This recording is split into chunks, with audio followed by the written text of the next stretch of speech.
সংসারের খরচ জোগাতে ঢাকায় এসে রিকশা চালাতেন আমির হোসেন তালুকদার। সেদিন জুমার নামাজ শেষে মসজিদ থেকে বাসায় ফিরছিলেন। রাস্তায় কোটা সংস্কার আন্দোলনের সহিংসতায় গুলিবিদ্ধ হয়ে ঘটনাস্থলেই মারা যান। পরিবারের একমাত্র কর্মক্ষম ব্যক্তিটিকে হারিয়ে কান্নায় বুক ভাসাচ্ছেন স্ত্রী আন্নি আক্তার। আমার স্বামী তো মনে করেন যে অটো রিক্সা চালক ছিল। আমার স্বামী তো দিন মজুরি ছিল, যে আমার স্বামী তো দিনে না দিন খাইতো। আমাদের সংসারে খুবই টানাটানি। আমার স্বামী একদিন কাজ না করলে আমার পরের দিন চাল ছিল না ঘরে। আমার স্বামী এখন বর্তমানে নাই। আমার স্বামী এখন 3টা বাচ্চা নিয়ে, আমার তো কোনো উপায় নাই। এখন আমি কি করব, আমার একটু বলে দেন। স্যান্ডেলিনা সো, রূপচর্চায় আভিজাত্য। আমির হোসেনের বাড়ি তালতলী উপজেলার মৌপাড়া গ্রামে। বাবার আর্থিক অবস্থা ভালো না থাকায় ছোটবেলাতেই ঢাকায় চলে আসেন। গত 19 জুলাই রামপুরা মোল্লা টাওয়ারের পাশে মসজিদে নামাজ পড়তে গিয়েছিলেন। নামাজ আদায় শেষে বাসায় ফিরছিলেন আমির। ওই সময় সংঘর্ষ চলাকালে 3টি গুলি এসে তার শরীরে বিদ্ধ হয়। এতে ঘটনাস্থলেই মারা যান তিনি। স্বজনরা তাকে বাড়িতে এনে ময়না তদন্ত ছাড়াই দাফন করে পারিবারিক কবরস্থানে। 3টা বাচ্চা রেখে গেছে, দেখার মতো কেউ নাই।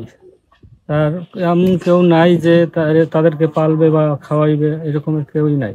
নিহত আমির হোসেনের স্ত্রী আন্নি আক্তার কান্না জড়িত কণ্ঠে বলেন, আমার আর কিছুই রইল না।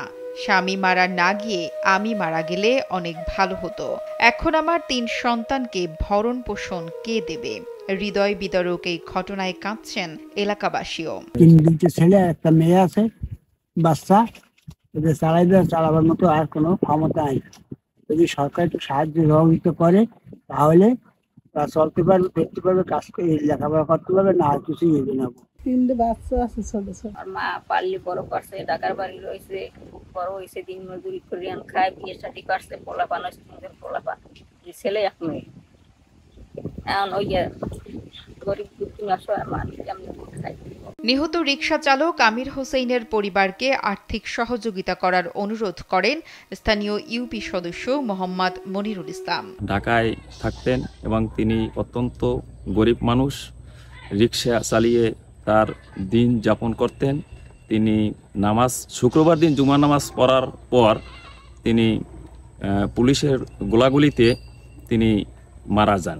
3টা বাচ্চা আছে এবং আমি সরকারের কাছে বিনীতভাবে অনুরোধ জানাই যে তাদের যদি কোনো আর্থিক সহযোগিতা সরকারের কাছে থাকে সেটা যেন তারা পায়। এদিকে নিহত আমির হোসেনের পরিবারকে আর্থিক সহায়তা দেওয়ার আশ্বাস প্রদান করেন তালতলী উপজেলা নির্বাহী কর্মকর্তা সিফাত আনোয়ার তুম্পা। আমাদের তালতলীর মৌপাড়ার একজন নাগরিক আমির হোসেন, উনি ঢাকায় থাকতেন, উনি মারা গিয়েছেন। আমরা উপজেলা প্রশাসনের বিষয়ে অবগত আছি এবং আমরা উপজেলা প্রশাসনের মাধ্যমে তাদেরকে আর্থিক সহায়তা দেওয়ার জন্য প্রস্তুত আছি। তার স্ত্রী আপাতত ঢাকা আছে, উনি আসা মাত্র আমরা ওনাকে আর্থিকভাবে সহায়তা প্রদান করব। জানা গেছে, ঢাকার রামপুরা টিভি সেন্টারের পাশে একটি ভাড়া বাসায় স্ত্রীকে নিয়ে বসবাস করতেন আমির। আরমান, আরিয়ান ও আমেনা নামের ছোট ছোট ফুটফুটে 3টি সন্তান রয়েছে তাদের।